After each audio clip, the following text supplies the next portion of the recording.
ini event adalah ITFC 2.0 di mana kami memberikan dana ataupun kepulangan daripada sales setiap filem kan. Ada proses dia, maksimum dia kepada 500,000.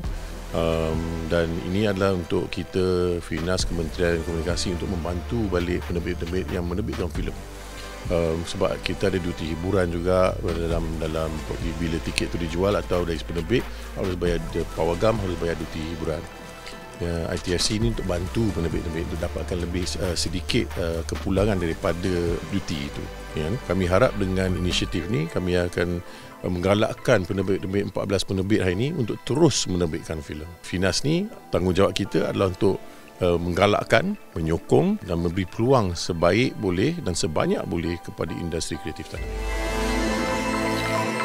Terima kasihlah kepada Finas kerana kita dapat ITFC ni. ITFC ni memang banyak membantulah kepada producer sebab dapat kurangkan beban sikit yang tax yang kita bayar untuk entertainment tax. So at least we get back 10% from our overall collection. It helps us for our next production as well. Terima kasih banyak-banyak and saya memang mengalu-alukan ITFC ni lah. So hope more producer will be benefit from this.